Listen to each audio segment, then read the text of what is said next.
Hi everyone, आप लोगों का स्वागत है पूजा क्लासेस में।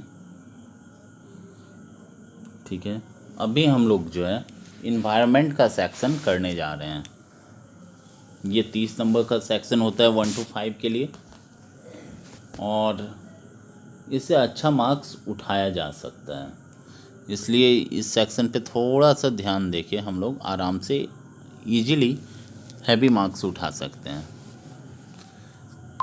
तो चलिए हम लोग स्टार्ट करते हैं अपने सेक्शन को।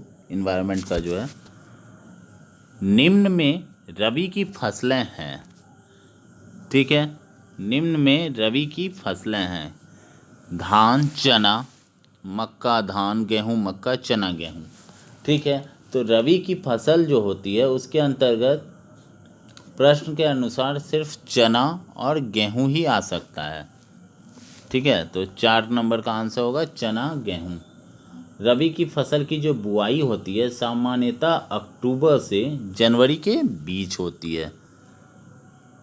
ग्रामीण बैकग्राउंड से जो लड़के बिलोंग करते हैं वो ये सब चीज़ का आंसर जानते ही होंगे।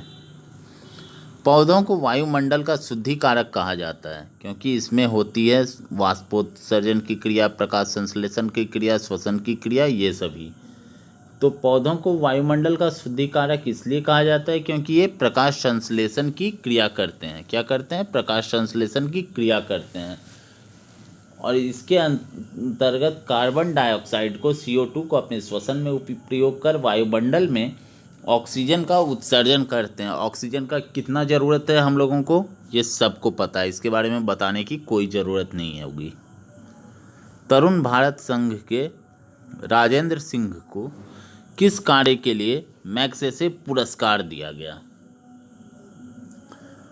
जल संरक्षण, सामुदायिक वानिकी, सौर ऊर्जा, वनों के संरक्षण। ठीक है, तो तरुण भारत संघ के संस्थापक जो हैं राजेंद्र सिंह जी, उनको जल संरक्षण के लिए एशिया का नोबेल पुरस्कार कहा जाने वाला मैग्सेसे पुरस्कार दिया गया। ठीक है, राजेंद्र सिंह को जल पुरुष के तौर पे भी जाना जाता है, जल पुरुष के तौर पे। ठीक है, ये भी क्वेश्चन आ सकता है। कौन सी गैस अधिकतम भूमंडलीय तापमान वृद्धि के लिए उत्तरदायी है? Chlorofluorocarbon, methane, carbon dioxide, nitrous oxide. ठीक है, तो इसके लिए मुख्य रूप से कार्बन डाइऑक्साइड उत्तरदायी है। ठीक है, जीवाश्म ईंधनों का जो अपूर्ण दहन होता है, इससे उसी के कारण वायुमंडल में CO2 जाता है। घरेलू मवेशी तथा भेड़ किस तरह हरित गृह गैस के उत्पाद के लिए उत्तरदायी होते हैं? ठीक है, तो घरेलू मवेशी और भेड़ जो होते हैं, मवेशी के जुगाली करने की प्रक्रिया के कारण के अंतर्गत मेथेन का उत्सर्जन होता है। ठीक है, इसलिए methane is the right answer. 126 वनों के कटान के प्रमुख परिणाम हैं: वन्य प्राणियों के प्राकृतिक आवास का विनाश, जल चक्रण पर प्रभाव, मृदा अपरदन। उपरोक्त में से कौन सा कथन सही है?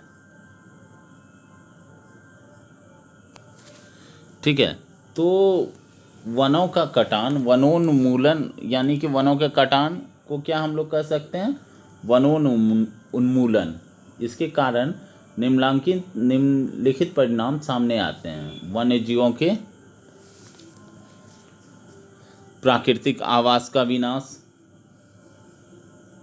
मृदा अपरदन में वृद्धि, वर्षा की मात्रा में कमी, वायुमंडल में CO2 की मात्रा में वृद्धि। ठीक है,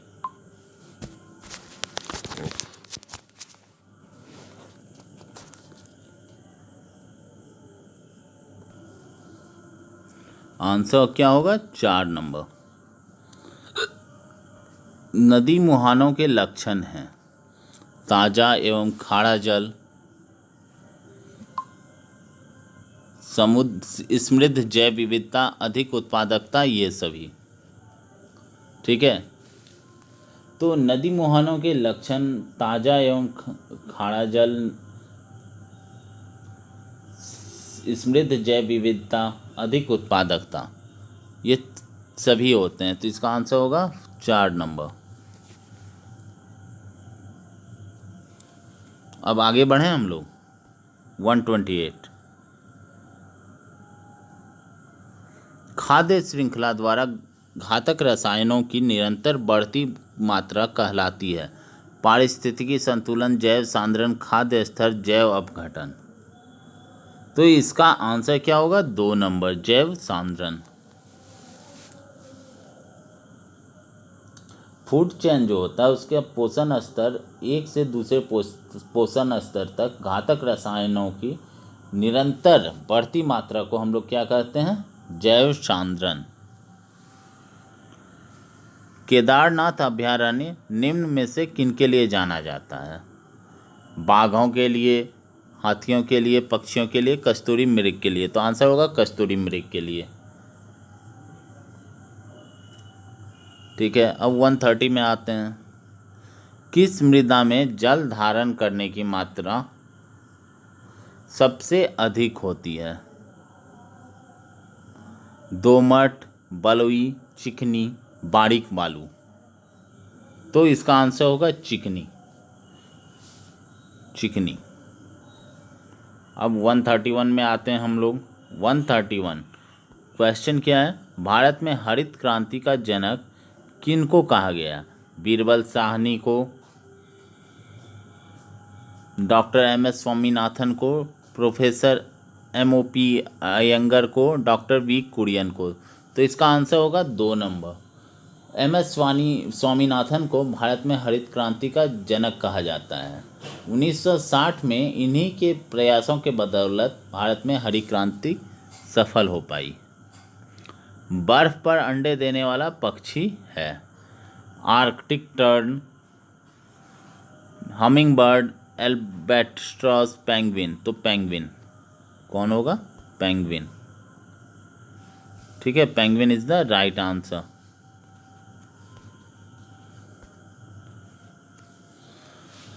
आर्कटिक मरुस्थल किसका दूसरा नाम है?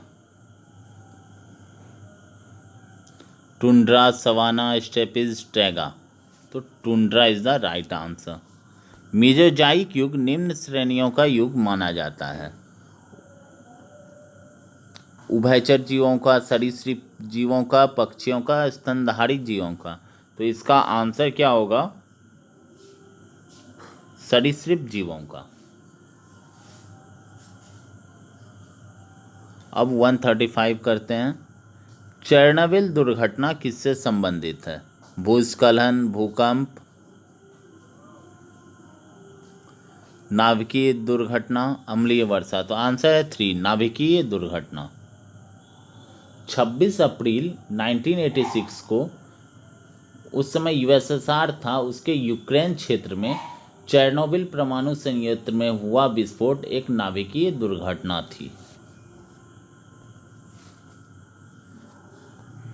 भारतीय संविधान का कौन सा अनुच्छेद पर्यावरण संरक्षण को प्रत्येक नागरिक के मौलिक कर्तव्य के रूप में पहचान कराता है? अनुच्छेद 42, अनुच्छेद 48 से 51A, अनुच्छेद 20। इसके बारे में हम लोग पिछले इन्वायरमेंट के वीडियो में भी डिस्कस किए थे, अनुच्छेद 51A। आगे बढ़ते हैं हम लोग। वन संरक्षण अधिनियम के अनुसार किसकी खेती गैर वन्य गतिविधि है? रबर, चाय, शहतूत। ठीक है, तो ये सभी की खेती गैर वन्य गतिविधि है। वायुमंडल का कौन सा भाग प्रकाश की पराबैंगनी किरणें, यूवी किरणों को पृथ्वी की सतह पर आने से रोकता है? समताप, क्षोभ, मध्यमंडल, आयन मंडल। ठीक है, तो आंसर होगा समताप। नाम से ही लग रहा है ताप नाम में है, तो इसीलिए समताप मंडल ही होगा। आगे बढ़ें। भूतापीय ऊर्जा किस प्रकार का संसाधन है? पारंपरिक, नवीनीकृत और पारंपरिक और नवीनीकृत और पारंपरिक और नवीनीकृत। आंसर होगा 3 नंबर। ठीक है, अब 140 पे, जल चक्र को नियंत्रित करता है घास स्थल, वन, पल्लवक, उपरोही। तो इसका आंसर होगा वन। जल चक्र को वन द्वारा नियंत्रित किया जाता है। खाद्य, प्रकाश तथा स्थान के लिए अत्यधिक संघर्ष होता है। नज़दीकी संबंधित जातियों के मध्य जो एक ही स्थान में उग रही हों। तो यही है सही आंसर। आगे का ऑप्शन क्या पढ़ेंगे? सभी बच्चों को पर्यावरण अध्ययन के लिए शिक्षण तथा सीखने के लिए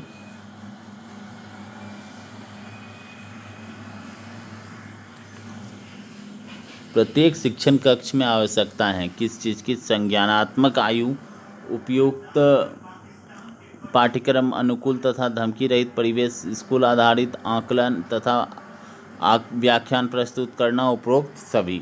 ठीक है, तो इसका आंसर होगा उपरोक्त सभी, क्योंकि पर्यावरण अध्ययन का जो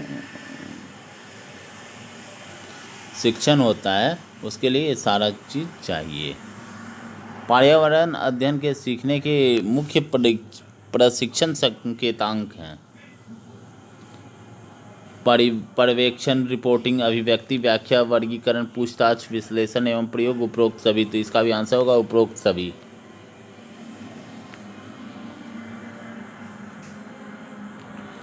प्राथमिक स्तर पर पर्यावरण अध्ययन की जो पाठ्यपुस्तक है उसमें निम्नलिखित में से कौन सी विशेषता नहीं होनी चाहिए? यह प्राकृतिक तथा सामाजिक परिवेश को एकीकृत तरीके से प्रस्तुत करती है। यह शिक्षार्थियों की व्यक्तिगत पृष्ठभूमि की ज़रूरतों को पूरा करती है। यह वास्तविक कहानियों एवं घटनाओं का विश्लेषण करती है। यह परिभाषाओं तथा अमूर्त अवधारणाओं को की व्याख्या करने पर ध्यान केंद्रित करती है। तो 4 number is the right option. पर्यावरण अध्ययन के शिक्षण हेतु निम्न में से कौन सा उद्देश्य आवश्यक नहीं? भौतिक और सामाजिक पर्यावरण के प्रति संवेदनशीलता विकसित करना, विज्ञान के आधारभूत प्रत्ययों और सिद्धांतों को रटकर याद कर लेना, पर्यावरण को खोजने जानने के अवसर प्रदान करना, अवलोकन, मापन, भविष्य कथन, वर्गीकरण जैसे कौशलों का विकास करना। ठीक है, पर्यावरण अध्ययन का ये जो शिक्षण का सिद्धांत होता है उसके अंतर्गत विज्ञान के आधारभूत प्रत्यय सिद्धांत को रटकर याद कर लेना शामिल नहीं होता है। ठीक है,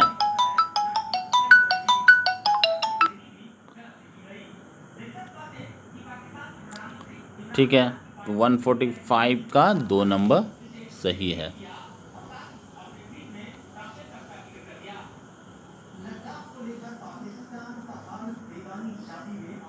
पेड़ों की कटाई घटाती है वर्षा, मृदा अपरदन, भूस्खलन, ये सभी। तो पेड़ों की कटाई के कारण वर्षा घट जाती है। प्राथमिक स्तर पर पर्यावरण अध्ययन में मानव समुदाय को सीखने सिखाने का एक महत्वपूर्ण संसाधन है, क्योंकि यह वास्तविक स्थितियों में सीखने का अवसर उपलब्ध कराता है। यह आसानी से उपलब्ध होने वाला संसाधन है। इसमें समझदार तथा बुजुर्ग व्यक्ति होते हैं। उपरोक्त सभी अवसर प्राप्त होते हैं।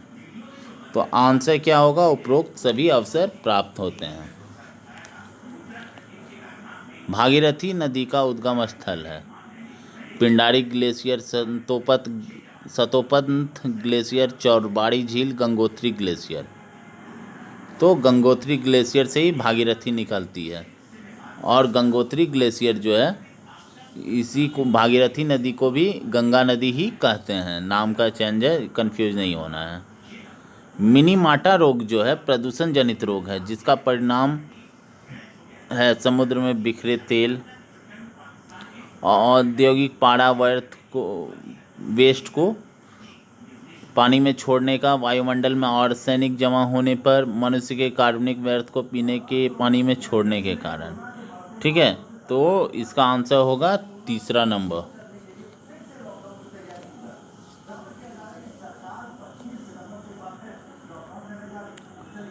सूची 1 को सूची 2 से सुमेलित किया जाए। ठीक है। पर्यावरण सुरक्षा अधिनियम, पर्यावरण जो सुरक्षा अधिनियम है ये कब आया था? 1986 में। ठीक है। वन्य जीव सुरक्षा अधिनियम जो आया था कब आया था? 1972 में। कब आया था? 1972 में। और वन संरक्षण अधिनियम जो है कब आया था? 1980 में। ठीक है। और ये जो है जल प्रदूषण नियंत्रण अधिनियम जो है ये आया था 1974 में।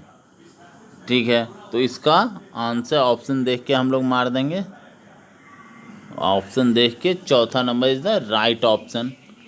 ठीक है। चैनल को आप लोग लाइक कीजिए, शेयर कीजिए, सब्सक्राइब कीजिए। ये ज़रूरी है कि थोड़ा सा हम लोगों को भी मोटिवेशन मिलता है इससे। ठीक है। अपने दोस्त सबको भी बताइए चैनल के बारे में। Thank you.